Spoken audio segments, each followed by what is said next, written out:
जय हिंद। मैं आज आप लोगों को बताने वाला हूँ सिविल थर्ड सेमेस्टर का हाइड्रोलिक्स एंड हाइड्रोलिक मशीन। ठीक है, जो आपका ये एचएचएम है उसका मैं एक वेरी मोस्ट इम्पोर्टेंट क्वेश्चन का एक पीडीएफ लेकर आया हूँ। दोस्तों, मैं आप लोगों को बता दूँ कि आपको यह वीडियो बहुत ही महत्वपूर्ण होने वाला है और आपको इसका पीडीएफ इसी वीडियो के डिस्क्रिप्शन बॉक्स में मिल जाएगा। आप वहां से जाकर पीडीएफ डाउनलोड कर सकते हैं और यह वीडियो हिंदी और इंग्लिश दोनों में है, इसीलिए वीडियो के लास्ट में लगे रहिए। यह टोटल 18 क्वेश्चन है जो मैंने पूरे बुक से एनालाइज किया, पिछले वर्ष में पेपर को एनालाइज किया और तब वहाँ से मैंने ये प्रश्न निकाला है। आप लोग अच्छे से इसे एक बार पढ़ लीजिएगा। ठीक है, तो चलिए वीडियो स्टार्ट करते हैं।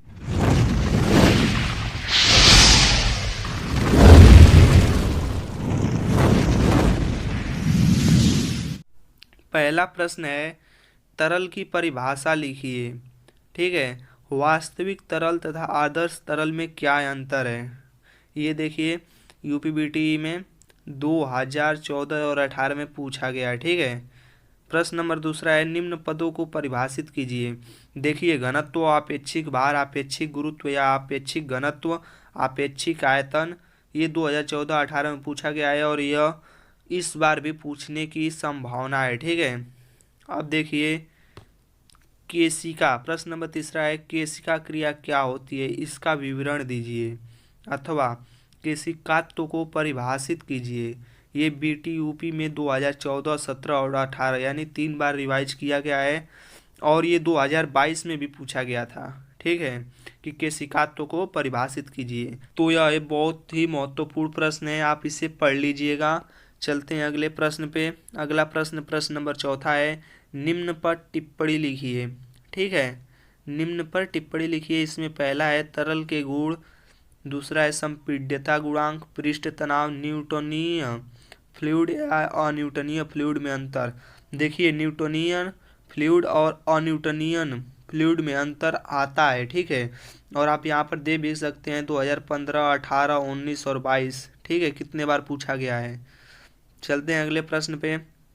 प्रश्न नंबर 5वां है, संपूर्ण दाब तथा दाब तीव्रता को परिभाषित कीजिए। ठीक है, संपूर्ण दाब तथा दाब तीव्रता को परिभाषित कीजिए। ये देखिए बीटीयूपी 2013, 14 और 2019 में पूछा गया है। ठीक है, तो मान लीजिए जो भी मैं आपको प्रश्न करा रहा हूँ आप केवल ये तैयार कर लेंगे तो आपका 40 नंबर पक्के हैं। ठीक है, मैं दावे के साथ कह सकता हूँ कि आपके 40 नंबर फिक्स हैं एचएचएम में।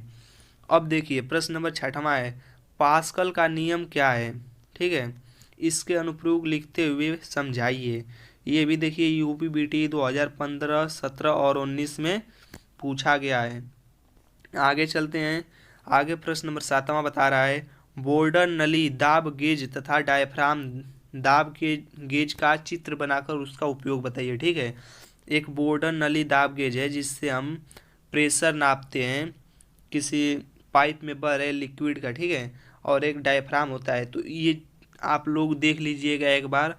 और उसमें एक रिंग की तरह होता है बोर्डर नली गेज में, उसमें जब नली का पानी जब कोई भी लिक्विड होता है उसमें से जब प्रवेश करता है तो वह सी आकार की नली होती है, वह सीधा होने का प्रयत्न करती है। ठीक है, तो बोर्डर नली में कुछ ऐसा ही बताया गया है, तो आप एक बार पढ़ लीजिएगा। उसी प्रकार से डायफ्राम भी होता है।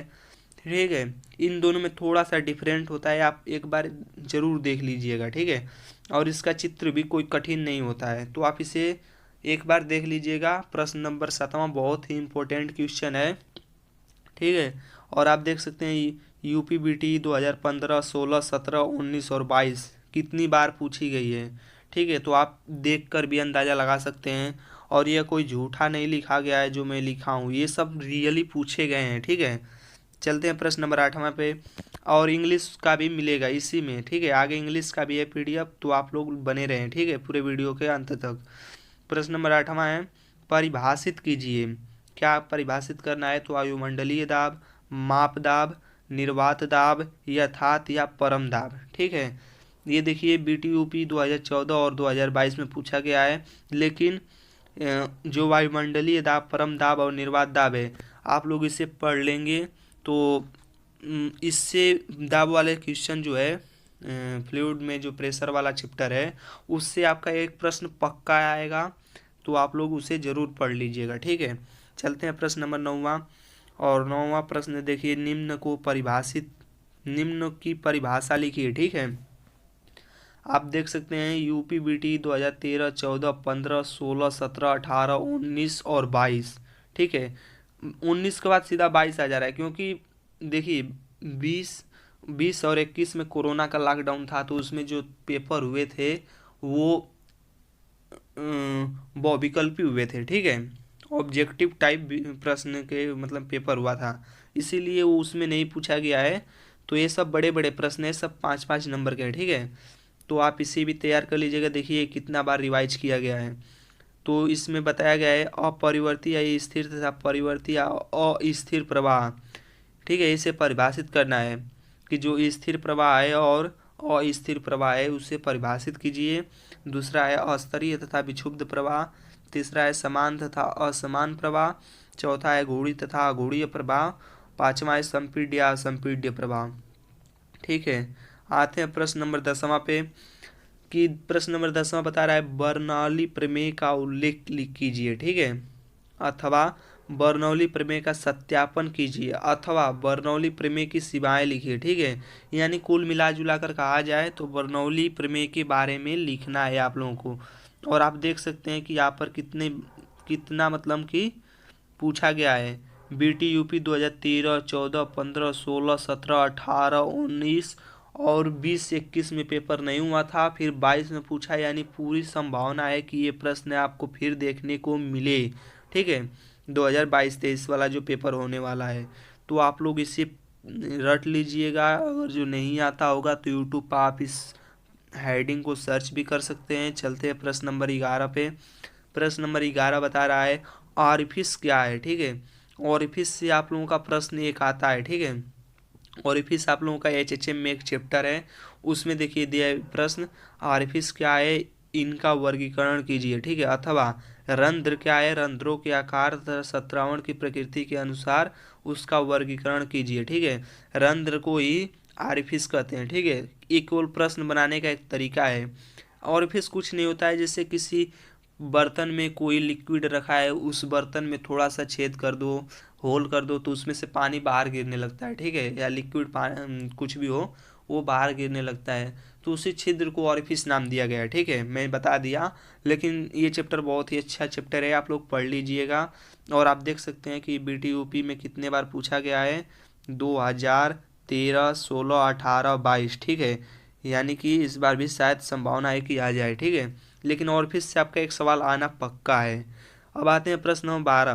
प्रश्न नंबर 12 में दिया है जलीय गुणांक का विस्तृत रूप से वर्णन कीजिए। ठीक है, जलीय गुणांक मतलब कि सी सी बी और सी डी में जो संबंध है, ठीक है, उसी को जलीय गुणांक कहते हैं। ठीक है, और ये अथवा में भी दे दिया है कि आरफिस के लिए सी बी सी डी की परिभाषा लिखी है, इसमें संबंध स्थापित कीजिए। ठीक है, तो इन्हीं लोगों के मतलब ये सब जो भी है आरफिस में आता है, ये इसको आपको क्या करना है, पढ़ लेना है। इस पर सवाल भी आते हैं। ठीक है, तो आप एक बार देख लीजिएगा, 2018 में ये प्रश्न पूछा गया था। अब चलते हैं प्रश्न नंबर 13 पे। दिया है द्रव चालित या द्रवीय, ठीक है, द्रव चालित या द्रवीय ढाल रेखा का सचित्र वर्णन कीजिए। ठीक है, तो आप इसे भी देख लीजिएगा। देखिए बीटी यूपी 2014, 15 और 2022 में पूछा है। ठीक है, अगला प्रश्न है प्रश्न नंबर 14, वाटर हैमर की क्रिया की विवेचना कीजिए। ठीक है, वाटर हैमर की क्रिया की विवेचना कीजिए। आप देख सकते हैं बीटी यूपी में 2015, 17, 18, 19 में पूछा गया है। चलते हैं प्रश्न नंबर 15 पे। प्रश्न नंबर 15 बता रहा है कुल या संपूर्ण ऊर्जा रेखा को समझाइए। ठीक है, तो इस पूछा है बीटी यूपी 2014, 15, 22 में। ठीक है, चलते हैं प्रश्न नंबर 16 पे। देखिए दोस्तों, ये वीडियो काफ़ी बड़ा हो गया, लेकिन आप लोग अच्छे से लगन से पढ़ते रहिए, और एचएचएम में आपको 40 नंबर प्लस लाने हैं। और ठीक है, और देखिए प्रश्न नंबर 16 है प्रत्यागामी पंप या पश्चाग्र पंप का चित्र की सहायता से कार्य सिद्धांत समझाइए। ठीक है, ये भी BTUP 2014, 17, 19 में पूछा गया है।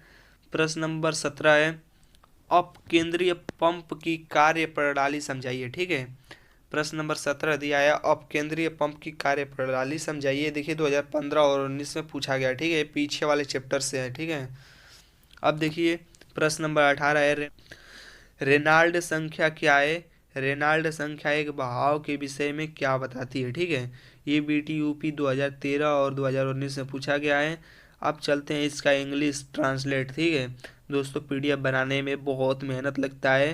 अगर जो आपको थोड़ा भी वीडियो पसंद आ रहा होगा तो प्लीज़ चैनल को सब्सक्राइब कर लीजिएगा और एक लाइक ज़रूर। ठीक है, मेरा इस वीडियो पर टारगेट है 100 लाइक का। ठीक है, और मैं देखता हूँ मेरा टारगेट कितना जल्दी कंप्लीट हो जाता है। और आप लोग HHM में 40+ स्कोर करने का पूरा प्रयास कीजिएगा।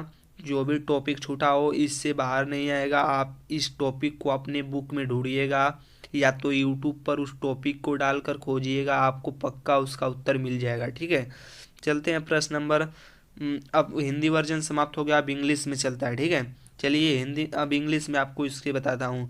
पहला क्वेश्चन दिया है right the definition of liquid, what is the difference between real liquid and ideal liquid. ठीक है, तो मैं पढ़ के केवल बता दे रहा हूँ, बाकी मैं बता दिया हूँ पहले कि कौन सा प्रश्न कितने में पूछा गया। ठीक है, लेकिन इम्पोर्टेंट है पहला प्रश्न। ठीक है, प्रश्न नंबर दूसरा देखिए डिफाइन द फॉलोइंग टर्म्स। ठीक है, अब क्या डिफाइन करना है भाई, तो इसमें पहला दिया है डेंसिटी, दूसरा दिया है रिलेटिव वेट।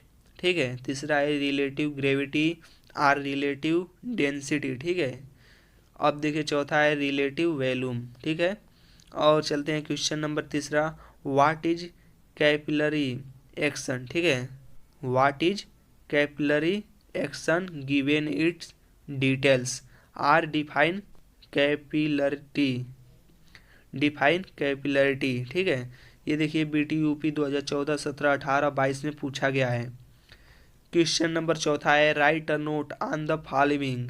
ठीक है, तो पहला है प्रॉपर्टीज ऑफ लिक्विड्स, दूसरा है कंप्रेसिबिलिटी कोफिशिएंट। ठीक है, तीसरा है सरफेस टेंशन, चौथा है difference between Newtonian fluid and non Newtonian fluid. देखिए आपका ये प्रश्न कई बार पूछा गया है। अब चलते हैं अगले क्वेश्चन पे। क्वेश्चन नंबर 5 है define absolute pressure and pressure intensity. ठीक है, define absolute pressure and pressure intensity. ये BTUP 2015, 17, 19 में पूछा गया है। ठीक है, क्वेश्चन नंबर 6 है what is Pascal's law explain writing its application. ठीक है, चलते हैं क्वेश्चन नंबर 7 पे explain the Bourdon tube pressure gauge and diaphragm pressure gauge by drawing and its usages. ठीक है, तो ये प्रश्न भी आपको करना है।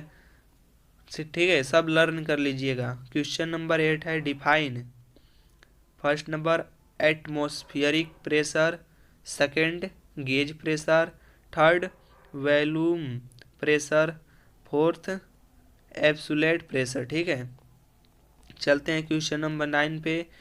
क्वेश्चन नंबर 9 बहुत ही महत्वपूर्ण है right the definition of the following. ठीक है, first study and unsteady flow. ठीक है, सेकंड है uniform and non uniform flow. ठीक है, थर्ड है लैमिनार एंड टर्बुलेंट फ्लो। ठीक है, थर्ड है laminar and turbulent flow. Fourth है रोटेशनल एंड इरोटेशनल फ्लो। ठीक है, फिफ्थ है कंप्रेसिबली एंड इनकम्प्रेसिबली फ्लो। ठीक है, क्वेश्चन नंबर 10 पे आते हैं एक्सप्लेन बर्नौलीज थ्योरम। ये देखिए ये एक बहुत ही very very most important question है, क्वेश्चन नंबर 10। ठीक है, इसे आप जरूर पढ़ लीजिएगा। चलिए क्वेश्चन नंबर 11 पे चलते हैं what is orifice classify them, ठीक है, ऑरिफिस क्या है और इसे क्लासिफाई करना है, ठीक है, ये भी बहुत महत्वपूर्ण है। क्वेश्चन नंबर 12 है डिस्क्राइब इन डिटेल द एक्विज कोफिशिएंट, ठीक है, तो क्या है यार, define C C C B C D for an orifice and establish relation among them, ठीक है। क्वेश्चन नंबर 13 है given a pictorial description of hydraulics gradient line, ठीक है, given a pictorial description of hydraulics gradient line, ठीक है, ये भी बहुत ही मोस्ट इम्पोर्टेंट क्वेश्चन है। क्वेश्चन नंबर 14 है, ठीक है, discuss the action of water hammer, ठीक है। क्वेश्चन नंबर 15 है explain total or complete energy line, ठीक है। क्वेश्चन नंबर 16 है explain the working principle to help diagram of reciprocating pump or backward pump, ठीक है। क्वेश्चन नंबर 17 है explain the working mechanism of centrifugal pump, ठीक है, centrifugal pump. Question number 18 है what is Reynold number what does the Reynold number tell about in flow, ठीक है। Question number 18 है what is Reynold number what does the Reynolds number tell about in flow, ठीक है। तो आज का video यहीं तक, मिलते हैं नेक्स्ट वीडियो में। अगर जो आपको यह वीडियो मोस्ट इम्पोर्टेंट लगा हो आपके अनुसार तो प्लीज़ सब्सक्राइब कर दीजिएगा। मिलते हैं अगले वीडियो में, तब तक के लिए धन्यवाद। जय हिंद, जय भारत।